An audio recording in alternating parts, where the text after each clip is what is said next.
Okay, we're all good?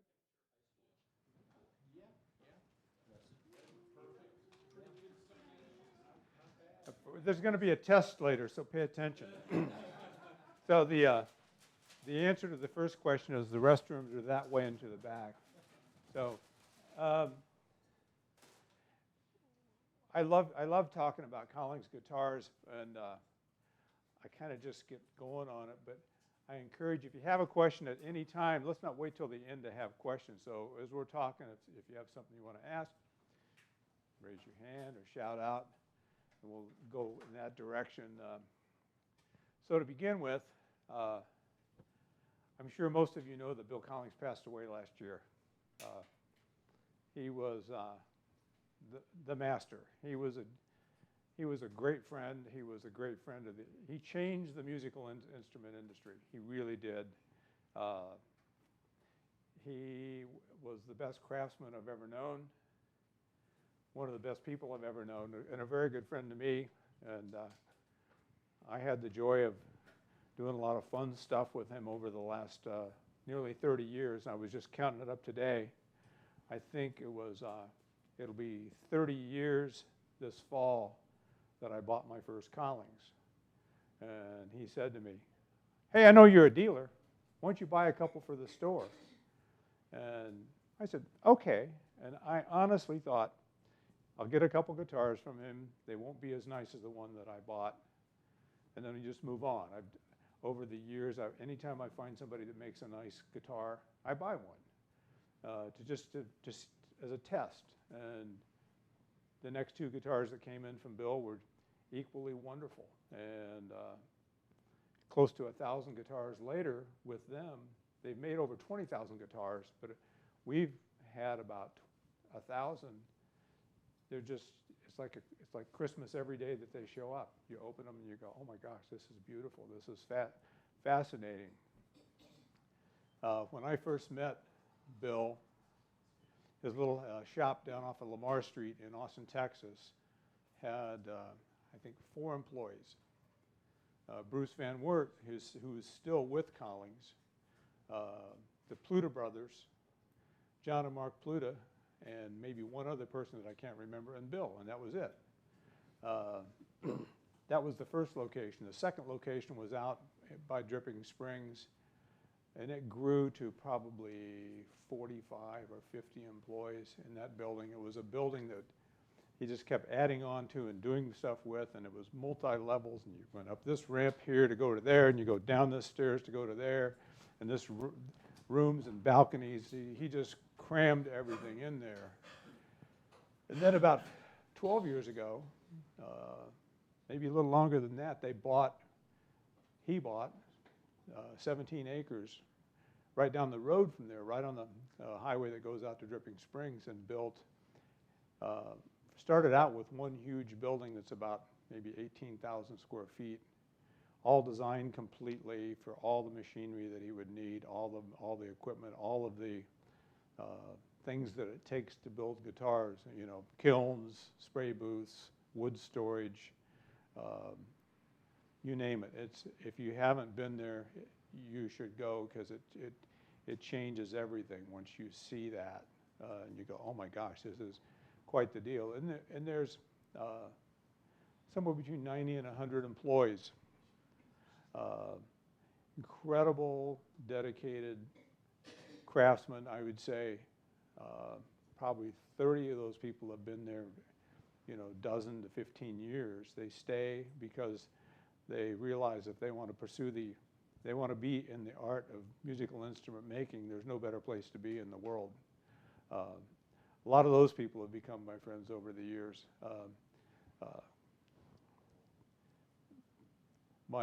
Even my daughter, when my daughter first moved to Austin, she goes, "Dad, I'm moving to Austin, I need a job." I said, "Well, hey, Bill, you need somebody?"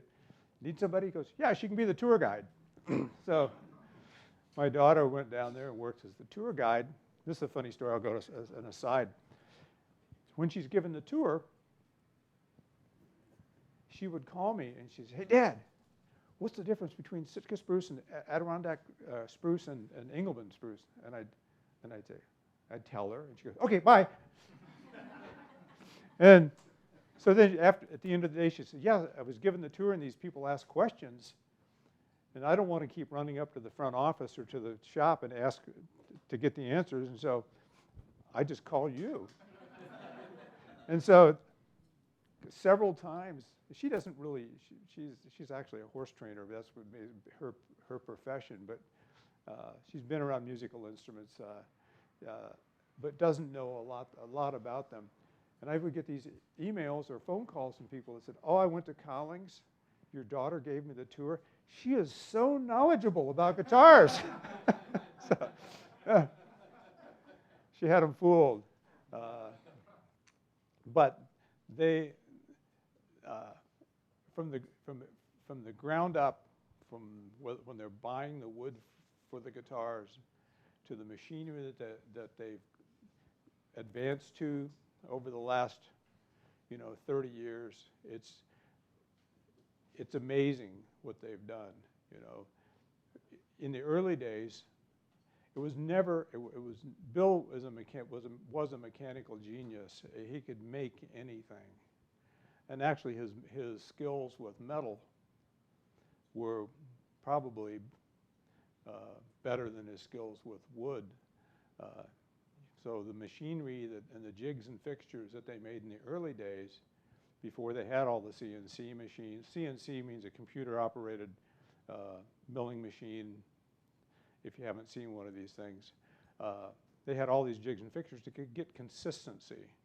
And if you look at a very early Collings guitar, whether it's the one he made in his apartment that he sold to Lyle Lovett in 1978, or the ones that they're making today, there's a consistency to them.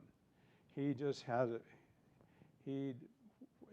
whatever machinery he has, he makes the right guitar. He still, and they still do it today.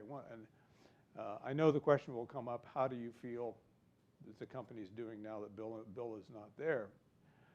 One of the other skills that he had was to recognize talent and craftsmanship in people, and to encourage them. And they haven't missed a lick. If anything, he left them with enough projects to carry on for quite a long time. Whether it's the new traditional series that they're making, which we'll talk about later, the Waterloo guitars, which were a passion for him. He always loved the simple little cheap dime store guitars that you would find that were cool, but you couldn't play them. And so he wanted to make a new guitar that was kind of that bent, but playable. And then the other thing, he always was frustrated with the hard shell cases the guitars came in, because they were clunky and they were big and they were heavier than they needed to be, and they weren't beautiful. And he just hated taking his guitars and putting them in a big clunky case that the latches were hard to latch and everything. So he spent about 3 years designing, looking back at history, making modern cases that had the same quality and feel of the very great cases from the late 20s up through the early 30s. And it was a labor of love. It didn't make any sense economically, but he just insisted on doing it. And the cases are beautiful. I know some of you have new Collings with those cases, and they're just as beautiful as the guitars, and the way they're built is the same integrity of the way the guitars are built. I was going to start by talking about models. Basically, Collings looks at the world of guitars and shapes and sizes, and he thought, oh, Dreadnought, that's a nice guitar. Everybody likes a Dreadnought. OM, that's a pretty guitar. It's established. It's been around a long time. He took the point of view that violin makers take. Violin makers don't go, oh, that's Stradivari. He was okay, but I'm going to make a new violin and make a different shape and a different, it doesn't work that way. You take an established shape, you take an established design, and you try to make it your way in the best way that you possibly can, and that's what Collings always did. He looked at the best of the best. He studied the best of the best, and he thought people like dreadnoughts. Well, I like dreadnoughts. Well, but I have some ideas that I want to put into my guitars, and he did it. And so they're copies. They're just like a violin by a modern violin maker is not a copy of a Stradivarius. It's a violin, and that's, I think, the way he felt about that. And if you think about it, with both electric guitars and acoustic guitars, there's some great designs. I mean, the L5 archtop, I got one here I'll talk about in a minute. Beautiful. It's always just a gorgeous guitar. Every time you see a 1930 L5, you go, wow, it's gorgeous. Dreadnought, the OM, a Telecaster, a Stratocaster, a 335, a Les Paul. Those are all shapes that we've all come to like, you know. I'm not going for the flying V myself, but I can get by without that. But there are the established shapes that if you pick up a Telecaster, you go, this is nice, this is a great guitar. You pick up an OM, this is wonderful, you're used to it. And that's allowed him to get the shape size thing off the court and to make the very best guitar. And so he's always worked around that. So when he would, I had the honor in many ways of getting a phone call from him every once in a while. He said, what do you got that you like? I said, oh, I got this 12-fret triple O. He goes, send it to me. And I had this established trust of his ability and his talent, going, sure. And so I would send him guitars over the years, and I'd always say, eat the meat and spit out the bones. He'd look at it and see what was really right about it and incorporate that into guitars. And he did it with didn't matter what it was, as long as it was a good instrument, had quality to it, he would incorporate that in what he did. They've really stuck with traditional finishes, nitrocellulose lacquer. A lot of companies have gone to catalytic polyester because it's quick, and you can put a finish on a guitar, put it in this UV cure, and you can sand it and buff it in an hour. You know, he never felt like he uses that finish on the neck because it's a nice durable finish, but he never felt like it was the right finish for tone on a guitar, and so they still use nitrocellulose lacquer on the guitars. They the time from when the guitar first goes in the finish booth to the time it goes in the case is weeks, not days or hours. It's weeks, and they hang them, they cure them, they sand them and buff them, and it isn't. He's always done the right thing. They always have, and I don't see any reason that they would ever change that.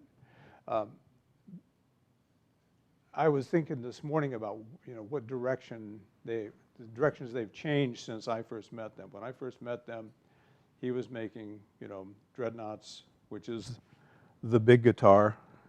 If you don't know what a dreadnought is, and and OMs. I mean, that was the basic two shapes. And this is OM basically means an orchestra model.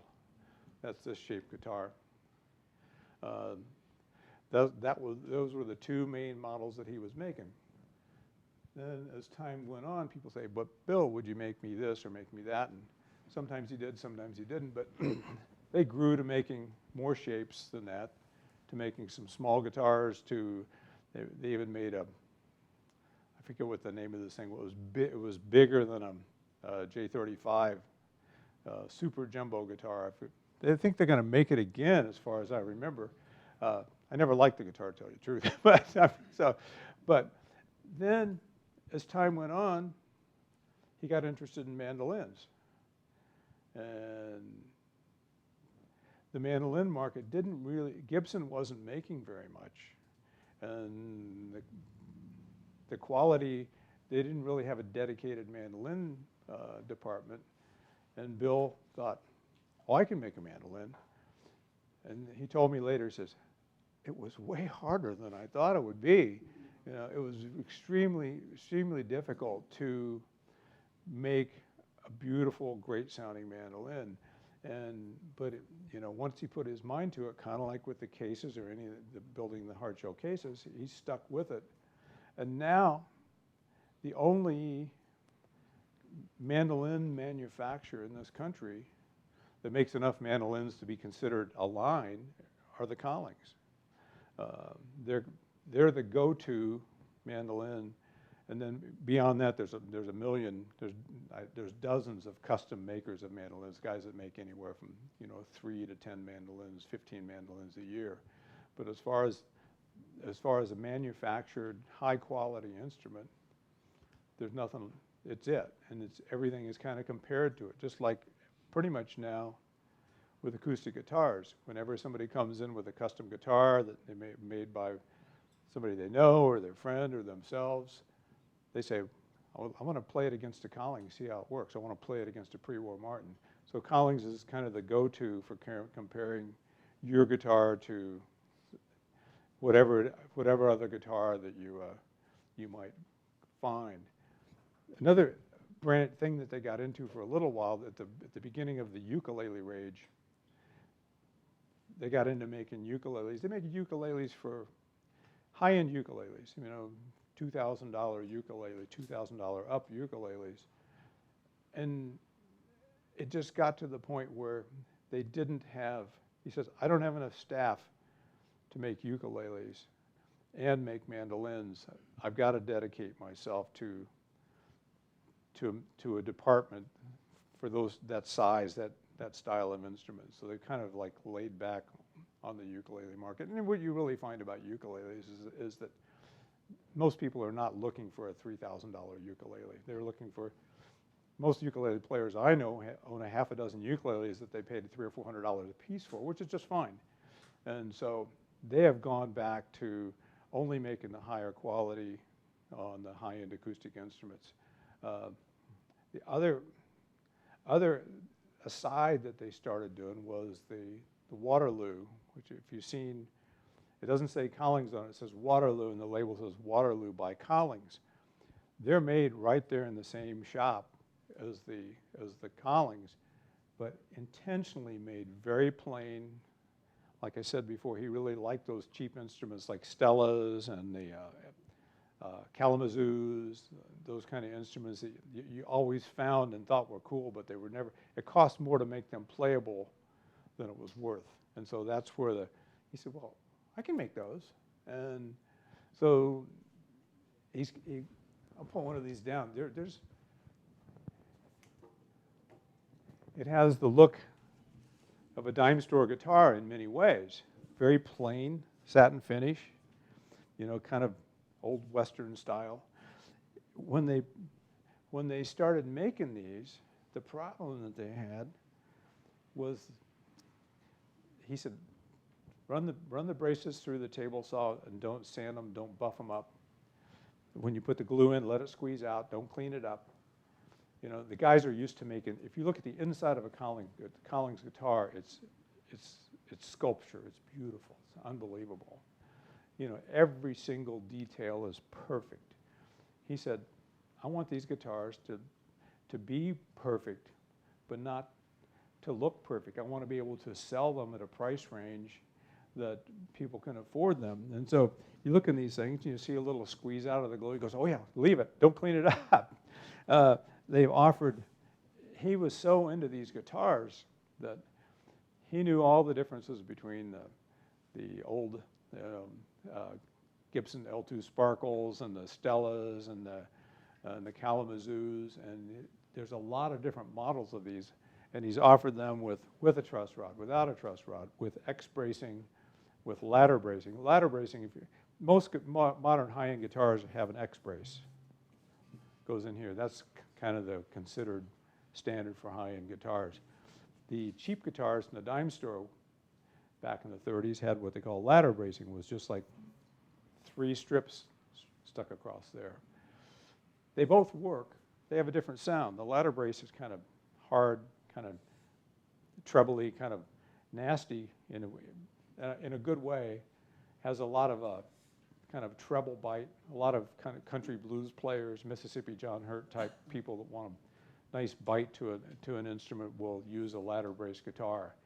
Rather than an X-brace guitar, that sounds, I've heard guys say, the X-brace Waterloo sounds too modern to me. It sounds more like a regular Collings. But at the end of the day, the workmanship on this guitar is just as good as the high-end instruments that he makes. Intentionally, they do just a silk screen Waterloo on there, no fancy inlay, and it's just a charming guitar, fun to play. And there's way too many models for me.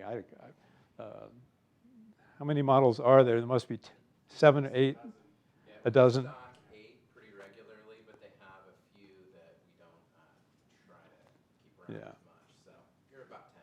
About 10 different models of it, and so there's a lot of choices. And if you're a finger stylist, or if you back up a fiddle player and want that kind of old-timey country sound, or playing with an open-back banjo player, it's a great choice for that. And it's got the right feel and look to it. So they're always changing, always growing, Like I said, in the early days, he would call me and say, "What do you got that you like?" And then it got to the point where I would say, I've got some guitars. I've got some guitars that you should really consider making. And he says, "Well, I already make." Like this is a D1 is a mahogany back and sides, kind of a D18 style, Martin style guitar. He's made this guitar for 30 years. He made it his way, which was, Collings guitars are known for being powerful and strong, loud, whereas like a pre-war Martin's a little warmer sound. And the problem with Collings guitars is that they're so well built, and they're so dependable, and they're so consistent that if you find a used Collings that's a few years old, people say, "I'll just buy a used one," because it's not going to be an issue. And I finally told him, I said, "Well, what you're not making is a guitar that is voiced like the old pre-war type Gibsons and Martins." And he goes, "I know." He says, "But that's not really my sound." And I said, "Well, people want to buy another Collings. They want to see what you're capable of. They want to see what the latest thing is from you." So in the last 5 years, I slowly convinced him that it was worth pursuing. And so this guitar looks exactly like a standard D1, but they did, from top to bottom, they paid attention to a lot of little things that made the guitar a little more old-fashioned sounding, a little more pre-war type sound. And they paid real attention to the weight and balance of the guitar. They paid attention to bracing the X braces and scalloping the braces. Underneath the bridge is a maple bridge plate. They modified the size of the maple bridge plate just a little bit, and they used animal-based glue, like a fish glue, hide glue type, instead of the aliphatic resin glue like in the other guitars. And I never thought it made any difference. He doesn't think it makes any difference, but people like the traditional, the idea of the traditional glue that was used back in the 30s. So let's make it like that. The guitar has just been great. We had the first 8 prototypes about a year and a half ago, and then since then we've been incorporating. Pretty much it's been what we've been selling. I just like them a lot, and the market hasn't absorbed all that's available yet. And people that have played them have gone, yeah, I've already had 5 Collings, but I haven't played one of those. I really like it, and so it's very successful. In addition to that, there's a fabulous player named Julian Lage that one of the finest guitar players I've ever seen. Collings doesn't necessarily do signature model guitars, but at the same time that we were working on this project of the traditionals, he got to know Julian Lage, and Julian Lage loves guitars. He loves thinking about them. He's got the biggest ears on the planet. He can hear things. He feels things. And so, and Bill and Bill just like clicked just like that. And so they spent a ton of time talking about this model, about the traditional models, plus what Julian really liked about the guitar. He said, well, you know, I don't really like a shiny guitar. He said, well, we can make a guitar that's not shiny. He says, and I have certain demands of a neck that I like. He says, well, we can do that. And then he had, one of the things that we were already pursuing was the weight and balance of the guitar.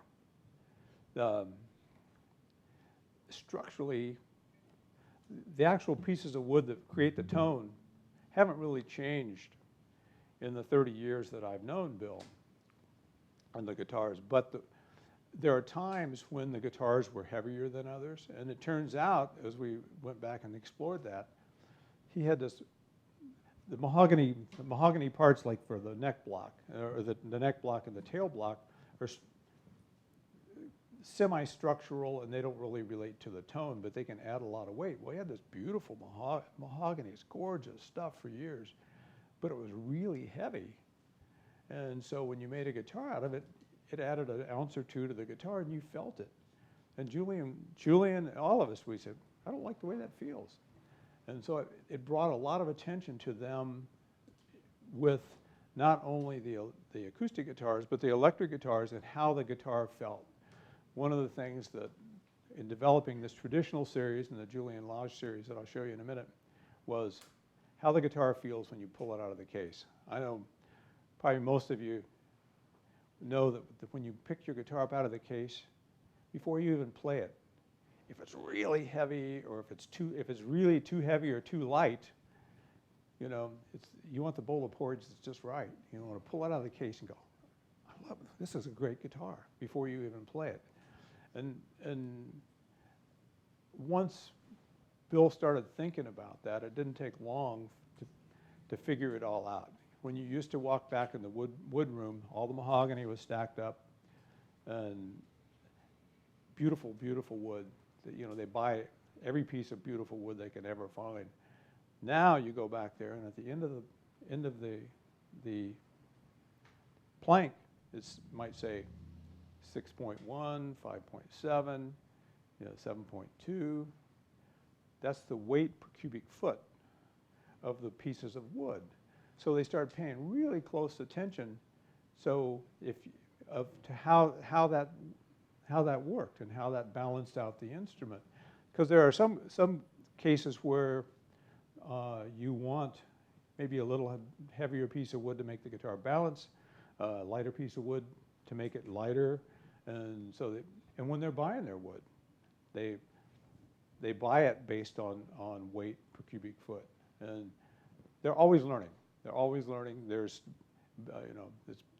even though Bill's not with us anymore, he has so many people that have been with him for a long time that know, basically, the question always is down there now, how would Bill do it?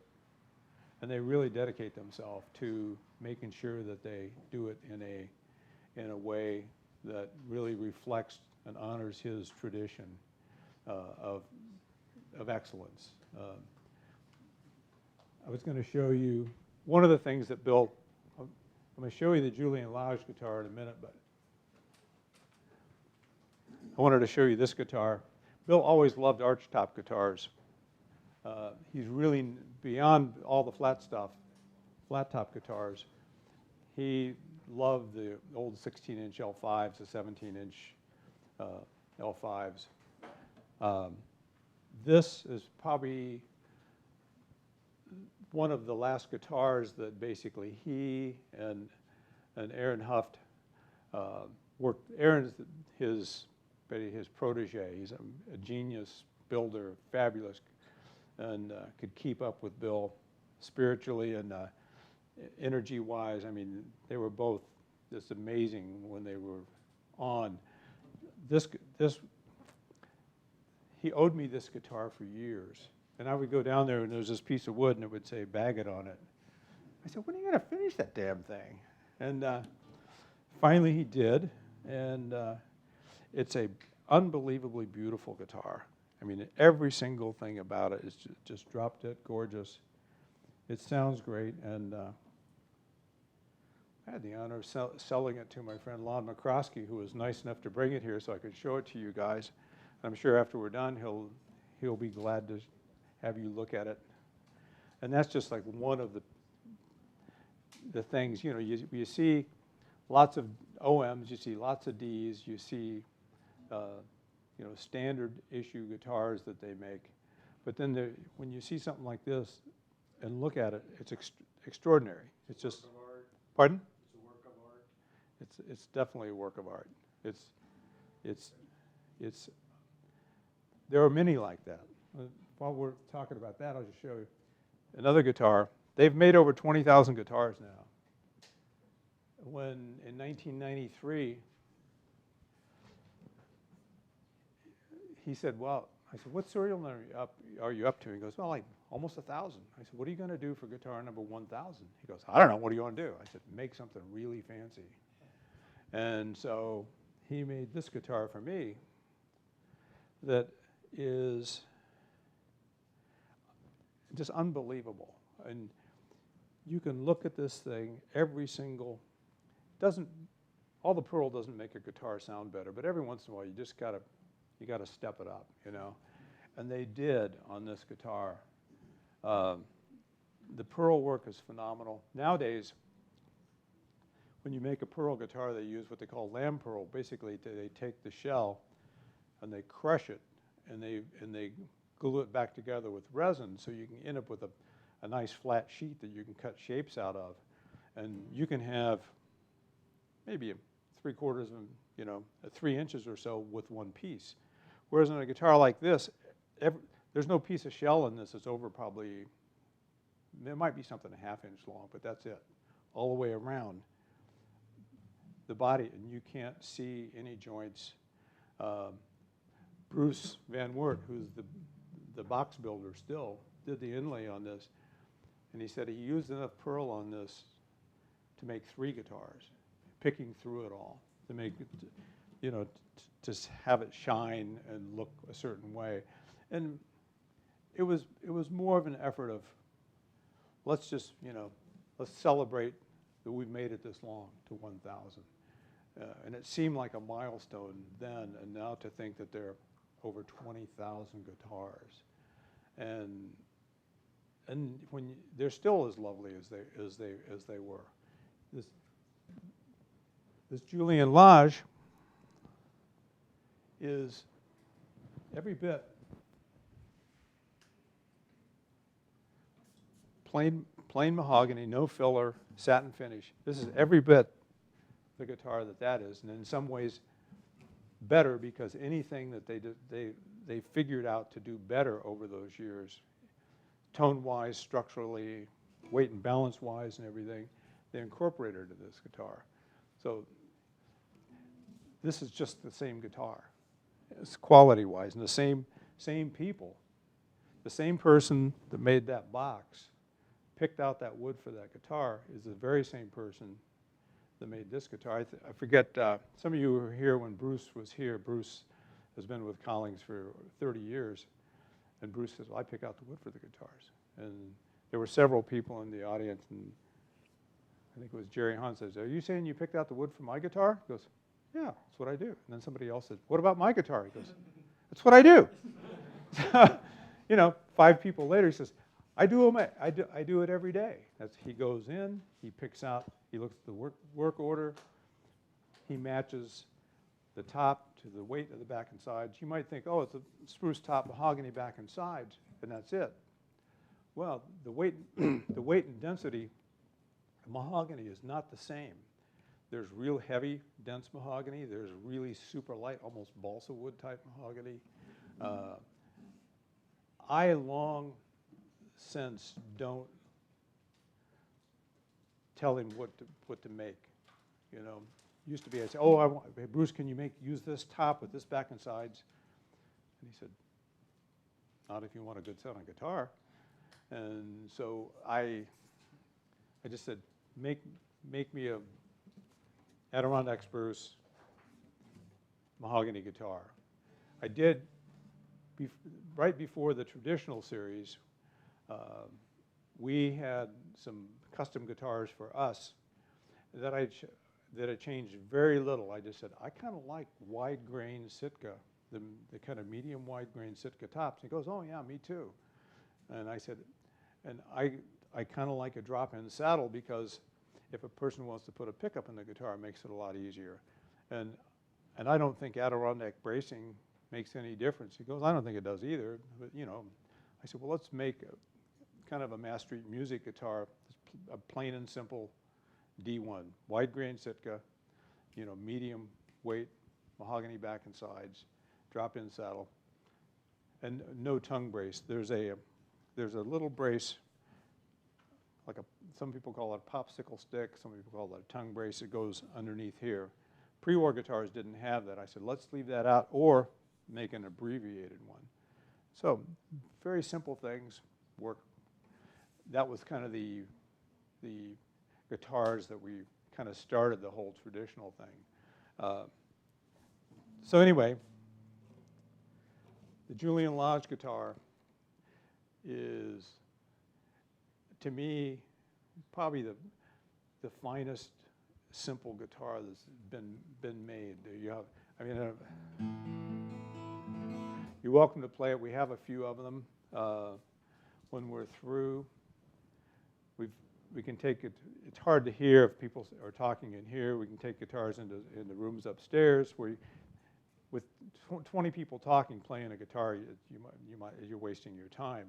I'm glad for you to play any of these guitars, even the fancy D45, so you can actually hear what they do, and we can answer questions about what they are. And this guitar, one of the things that's different on this guitar is he likes these nickel bronze strings, which are a little brighter. We have the same guitar that we put bronze strings on, because the first question that comes up is like, what does it sound like with normal phosphor bronze strings? So I've got the same guitar with phosphor bronze. You can try it either way. I think if you've owned older Collings guitars, you can hear the difference in the Traditional Series. Actually, when they got this guitar done, the Traditional done, Steve said, what are we going to call these things? I said, call them Traditionals. So he said, okay. I mean, that's how it worked. And so I kind of I thought it was a good name to differentiate them a little bit from a standard D1. So now you have a D1T. Which is better? Doesn't make any difference. One is brighter. A standard Collings D1 is going to be a little bit brighter, a little more present. The D1 Traditional is a little warmer. I think some of you have played the Traditionals. One of the questions that people ask me about the Traditional Dreadnoughts is, well, I've played your old Martins. How does it sound compared to those? Because I sent a pile of old Martins to Collings, and several of his friends sent guitars to him to listen to and to look at and to feel, all that. I said, well, let's find out. So I pulled out old herringbones and old D18s, and so you can actually play them side by side and go, I get it. And it really made me feel good that when this whole thing was done, that Bill and I were having lunch one day, and he goes, you're right. It's a good guitar. You know, he likes them, you know, and he realizes it gives people more choices, you know. He wants to listen to what people have to say. He wanted to listen to what people had to say, and he would respond to it. If you said, I like this, he'd say, why do you like that? Tell me. You know, he's an amazing listener, and he always said to me, he says, I can only think about one thing at a time, but I can think about that pretty well. And that's what it was. If you had something to offer, no matter what it was, your opinion of the guitar, the color of the guitar, the wood, or hot rod car, it didn't matter. He had many, many, many talents, and if you had something of interest, it wouldn't even have to be about the physical world of metal and wood. He was a great listener, and he thought about it deeply, and it was, you know, the world benefited from his ability to listen and to put those things into art. So, any questions from anybody? Yes, Lon? Will you comment on the Gibson style, the round shoulder? Oh, sure. And how's he done with that, and also the electrics? Yeah, we get to what Lon's talking about is this is basically a Gibson J35 looking guitar. I called Bill one day and I said, you need to make a J35, real J35 guitar. He says, that's really hard to make those. If you look inside of a Gibson guitar compared to a Martin guitar, they're all over the map. They're crude. The braces sometimes, like the tone bars, don't even reach the X braces. That makes no sense. And yet they can sound great. They really can sound great. So it's really hard to make a high-end guitar that captures that sound. And so, actually, I sent him my J35 that he had for a couple of years, and then he played a couple of the J35s. And basically, before that, he'd made this shape, but used a standard Martin X bracing and 2 tone bars. And so really all it was a Martin guitar in a Gibson suit. So after talking with him about it and making some decisions, he said, "Look, let's try to make it sound like the Gibson." So as hard as it is to make yourself do, there's 3 tone bars in here that are non-scallop. They're pretty big, yet they make a guitar sound a certain way, and it's been very successful. The only reason it's not successful is because people pick it up and go, well, my D1 sounds better. I said, no, your D1 sounds different. Your D18 sounds different. You know, you have to compare it to like a J35, a J45, you know, some of the great guitars from the 30s and 40s. And that's what this is. Gibson's varied a ton in feel and weight and neck width and everything else, so you have to make a lot of decisions if you're going to make a guitar of that style. And that's what this has been very successful too. It's not a guitar for everybody, but it's a fabulous guitar. And I've sold a lot of these to people who don't want to play like a plain-looking Martin guitar on stage. They want something a little hipper, you know. And it's a great-looking guitar too. And he's made this this is a J35 style with this style of pickguard. They use you have to look at the wood in the fingerboard. It's called wenge. He wanted, with the problems that you have with Brazilian rosewood nowadays, making fingerboards out of Indian rosewood isn't a good idea. It's too soft. But if he puts Brazilian rosewood on this thing, then shipping it international is a huge problem. Even shipping to Canada. There's a thing called a CITES agreement. Some of you people may have heard about it.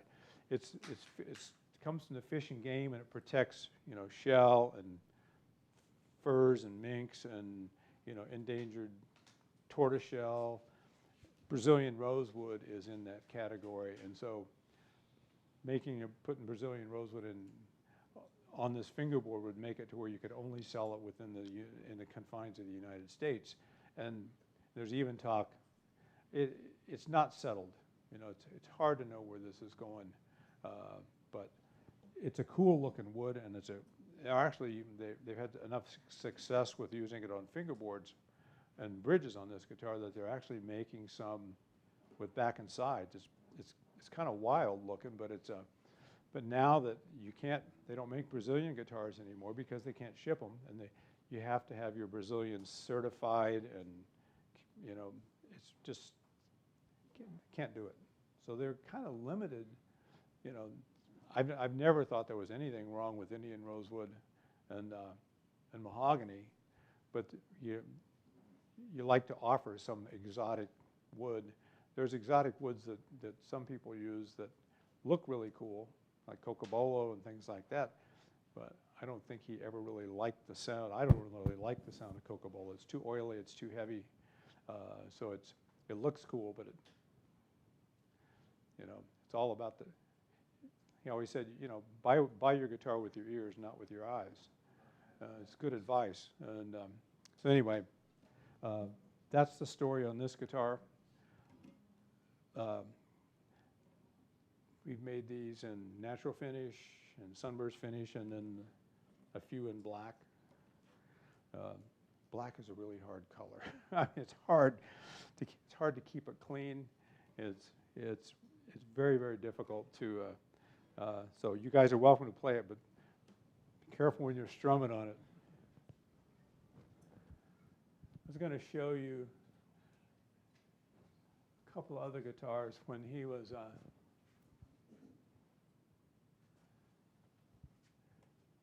in the heyday of Brazilian. This is the most beautiful. He had the most beautiful Brazilian in the country. Nobody had wood like Bill had, and I bought several of these. I think this guitar is 1994. I've had it since then. The guitar that fancy what I showed you is 1993. I've personally kept about, I guess, 8 of these. It's funny because I'm mostly a mahogany guy, but they're beautiful, and I figure it's really, I look at this and I see what craftsmanship and art meant to Bill, because this guitar is 1993, and it's stunning and beautiful. And I remember when I bought it, I bought it at an AM show, and back then it seemed like a lot of money. And Dan Earlwine from Stu McDonald his eyes got real big. You bought that? So I'm glad I did, and you're welcome to look at this one too. So I might as well go through a couple models. People are really interested in small guitars nowadays. A lot of people, they called me about a year and a half ago and said, have you got like a style 1 or style 2? And I said, sure. And they said, well, send it to me. So just like the old days, they started making these parlor guitars, and they're phenomenal.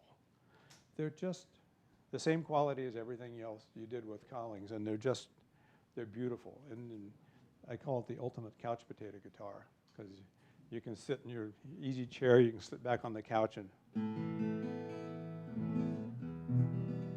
they're phenomenal. Do we have that case? Yeah. With this particular guitar, with all of the traditional guitars, and actually all the guitars, they're trying to. We're gonna hold that onto the line. This is one of your OM cases. I can grab the Okay. case for that one from upstairs. I'm just going to show you that when you put those guitars in these cases, and if you see his commitment to everything. People look at it and go, well,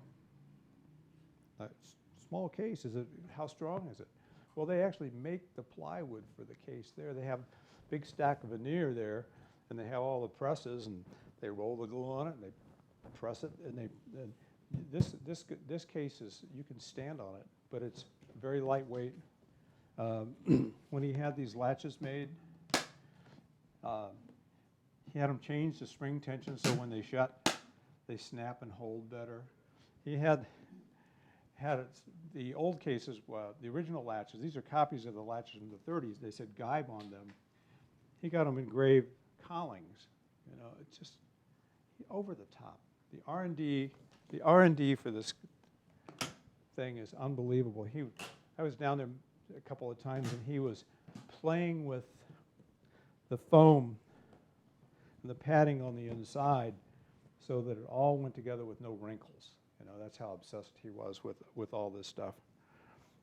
The little pocket door, most cases have like a chunk of foam that they cut out, stick in there. Oh no, he couldn't do that. That's injection molded. Each size case has its own injection molded neck rest. And it's just, they're a thing of beauty. And some people get it, some people don't, you know. I get it because I like lightweight. I'm kind of a vintage guitar person, and I like the old lightweight cases. Of course, most of them are broken down. Most of them don't close very well anymore, but they're beautiful. He went and made all this work. The things that you might not even think that anybody would think about, this metal band, the closer band,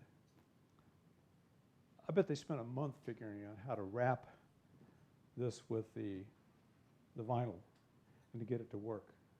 And, you know, I was down there, he's talking to the guys from 3M. He's making them come down to the factory to show him how they can do this. That's how he was about stuff, you know. And at the end, it's a fabulous thing. You know, unfortunately, they barely can make enough of these to put their own their new guitars in, because they're using them for everything that they can. I've got like 10 of these on order to stick my guitars in, but my daughter's boyfriend is the case builder, and I have an in, but he doesn't send me any cases. It doesn't help. What's wrong here? So anyway, from this little bitty guitar to the dreadnoughts, acoustically, I think they just, there's nothing like it. Every time my employees go down to Collings, they'll go, you know, when I went down there, I thought these guitars were kind of expensive. And once they go through the factory and they see what people are doing, what goes into them, they come back and say, I don't see how they can afford to sell them for that price, because the amount of effort that they put into it, and the amount of machinery and the you know, the quality of materials, you know, that you see time and time again. So probably now that I'm going to move on past the acoustics, probably the last 6-string instrument that they got really interested in about 6, 7, maybe 8 years ago now were electric guitars. And once Bill gets interested in something, watch out, you know, because he thinks it through. And they've been making electric guitars now for how many years? 8 years, maybe? 10? So, like I said about electric guitars, there's some iconic models that everybody likes: Strats, Tellys, Les Pauls, 335s, Les Paul Juniors. You know, those are great guitars, great shapes. You know, he listened, and they started. You know, at the end of the day, people said, you know, I really like a 335, but it's always just a hair too big. And so his take on that was, they call it, of course, Austin, Texas is on I-35, the interstate, and so this is called the I-35. A little bit smaller, it still has the resonant quality of a semi-hollow body like that people want out of a 335, but in a little more manageable size. And it's just, like anything else at Collings, it's just phenomenal. You know, just what he's been able to do with fit and finish. you'll have to look at these. This is actually solid carved, one-piece mahogany back, two-piece flame maple top. And then some players were saying, you know, I like the veneer guitars. You know, I like the sound of the plywood. Plywood's not a fun name to call a guitar, but it is. It's what it is. It's high pressure, high quality veneers glued together, void free, and it makes, you know, that's what 335s were made forever. And so now they have a press very similar to the one that they make the cases, where they press back and sides. They make their own veneer for it. They press it, all CNC cut out and everything, and fit, and make a veneer guitar for some of the jazz guitars and a few of the rock guitars. So and then every part of it has been considered. What kind of pickups they use, what kind of tailpieces they use, what kind of bridges they use. I'm not really an electric guitar guy, but I'm amazed how picky electric guitar people are, what their demands are. You know, oh no, I don't like that kind of bridge. I don't like that kind of pickup. I'm going, okay. Well, I have a hard time listening because I really don't care. But the guys at Collings do care, and they do listen, and they worked really hard to listen to what everybody had to say and then make decisions and stick with it on their choices of materials and pickups and hardware and everything else. So they make this. We only have 2 Collings Electrics right now, because the Collings Electrics, it took a while, because electric guitar people are, you know, pretty set in their ways, just like all guitar people really. But it's now when we get them, they've been selling really, really well, and so I only have 2 to show you. The others. That one's plugged in, Jim. Huh? That's plugged in. Just so you know. Oh, okay. This one's plugged in, and you're lucky that I'm not going to play it, because.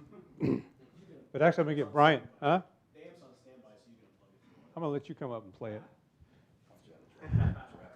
Okay.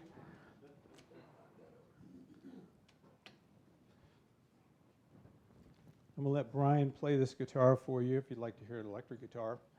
And then I'm going to have Trey play a few acoustic guitars. So what can you tell him about this?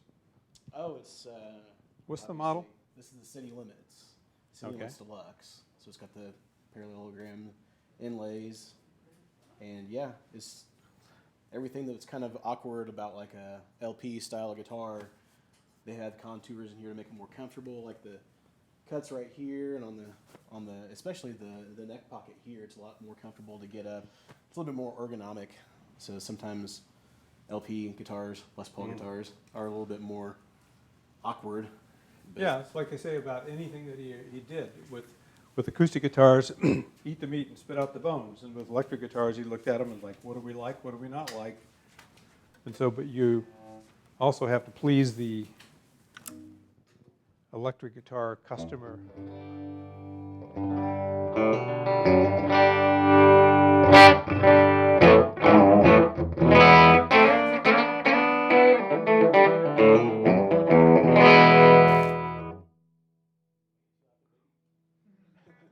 But yeah, it's just before you plug it in, you can hear it's really resonant just before you even turn the volume up, which is awesome. I know some people don't really get that, but it makes total sense, and the pickups are picking up everything the guitar is doing, not just the magnetics of the strings, but yeah. It's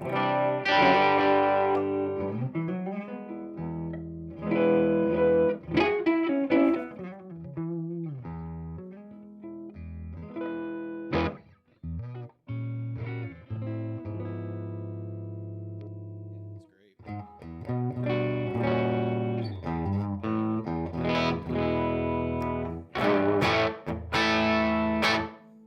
Sounds awesome. Yeah. Yeah, very, very nice guitar. So anyway, and I thought maybe I'd get Trey to, from the repair department, good player, to maybe play a traditional standard Julian Lage. One thing I was going to say about the Julian Lage, this is an OM1 traditional, gloss finish, same wood and everything.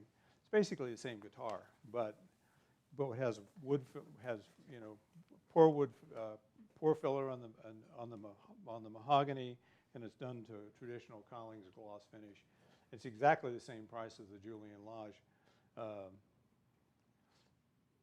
It may sound a little different. I don't think the sound difference is so much the difference of how it's finished as it is. You can have two guitars, same guitars, the same model, and they're going to sound different. So. Is the Julian Lage just in the OM size? Yeah. It's not in a dreadnought? They're not in a dreadnought. They are making it's going to be gloss finish though, isn't it? The 1 11/16. Julian Lage likes a 1 11/16 neck. The player that he plays with a lot is a guy named Chris Eldridge, who's the guitar player for the Punch Brothers with Chris Seeley and those guys. Chris likes a 1 11/16 neck. And so then they're going to make a traditional now with a 1 11/16 neck. For years, we've all kind of gone towards the wider neck. You know, guy wants a blue suit, turn on the blue light. You know, they like that narrower neck. They can do that. I got to spend the weekend with Chris Eldridge and the staff from Collings at my friend Dave Anderson's house in St. Louis, and we spent for 3 days playing guitars, measuring guitars, looking at guitars, talking about it. And Chris Eldridge, like Julian Lage, is a guitar nut, and he's really smart, he's really nice, he's really articulate about what it is that he likes. And the guys at Collings, just like Bill, are great listeners. They listen to what he had to say. They listen to what he said about neck shapes. They listen to what he said about tone, weight, balance, and everything else. So really, the traditional with the 1 11/16 neck is not a signature model, but it was really inspired by Chris Eldridge, who was Julian Lage's playing partner and good friend. So, Trey, I'm going to give this guitar a buzz. All right.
Trey himself has you have a D1 traditional, right? Yeah. So this is basically pretty much, here's, He has the D1A even, which is right up above. okay. Yeah. Which one do you want to play, the A or the other? Probably the A. Okay. And the difference being, the A has an Adirondack spruce top versus a Sitka. They both have turned out to be fabulous guitars, so.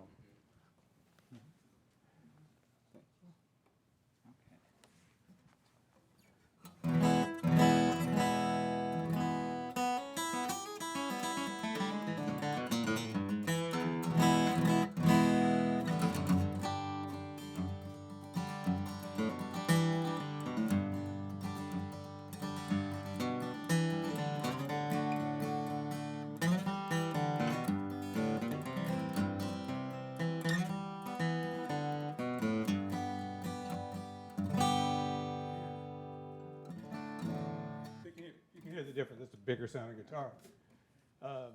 Anything you guys want to hear played? Any questions you have?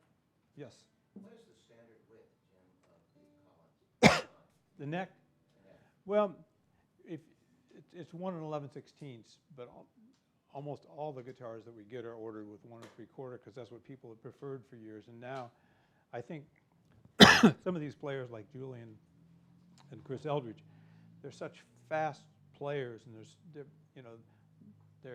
they almost go towards electric style guitars as far as playing. They're liking 1 11/16, but I'd say we sell more 1 3/4 than anything else. It's like people always want the guitar you don't have, so we try to stock them both. Yes. Is that a T? That's a T. This is the T. Yeah. Yeah. Yes. As far as the size of the neck, you know how the Martin has the baseball bats? And I think they talk about their P, which I think is closer to an electric guitar neck. What Yeah. is the Collins? Collings has several different shape options. The traditionals all have, they kind of have refined a shape with that. If you order any other Collings, you can get a Vintage Now, which is a neck that seems to be their most popular. What are the names of the other? Modified V is the standard. Modified V is a standard. Vintage Now. Vintage Now. And then, of course, the CJ and C10 have their own profile as well, more akin to the electric necks. Yeah. Yeah. So, which is a little rounder, more of a Gibson style neck. Thinner? Not so much thin, but just the shape of the neck. I always kind of judge a neck not by how deep it is, but where my thumb is. I like my thumb to be in a certain place. If my thumb is comfortable, then the depth of the neck doesn't make much difference to me. The traditionals, we spent a lot of time working on the shape of the Julian Lage and the traditional necks, and I'm just real pleased with those. I'm fairly picky, but I'm not. I can adapt to something, but I like not to have to adapt to a neck shape. I like picking up a guitar and go, oh, that feels like my neck, So, yes. Is Collings still making an SJ? Yeah, they're making the SJ. Okay. I thought we kind of talked about they made a large, I thought maybe that's what. No, there was another guitar besides the SJ that they made. They don't make very many of them for some reason. There are certain shapes that kind of come in and out of fashion. The SJ is one of them.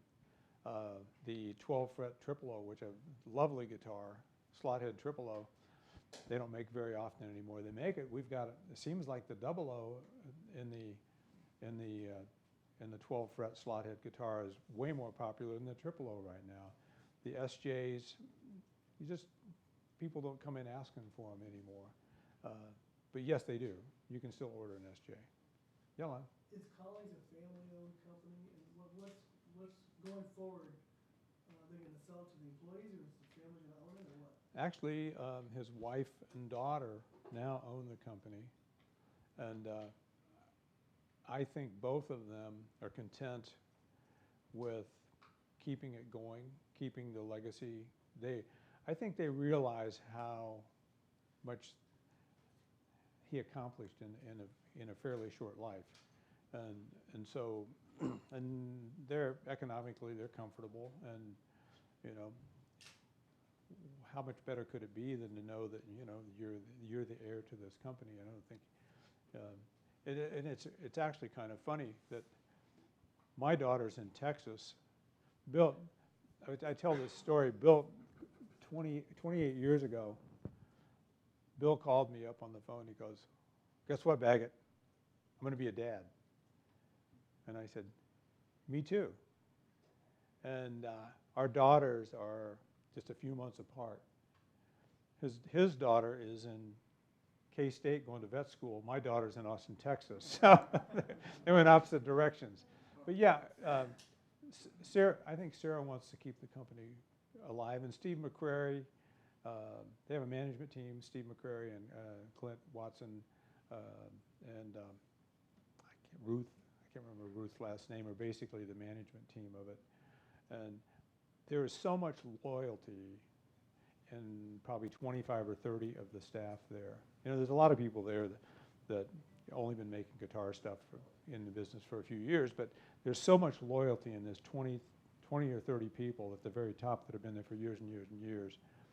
I think it would I think it's very safe to say that they'll keep going. And Aaron, the one who builds the arch tops, your arch top, and does most of the design work on the arched electrics and things like that, you know, you'd have to pry him out of there. You know, he's there. He's a fabulous craftsman, and I think he was basically Bill's chosen one to carry on artistically. So it's in really good hands.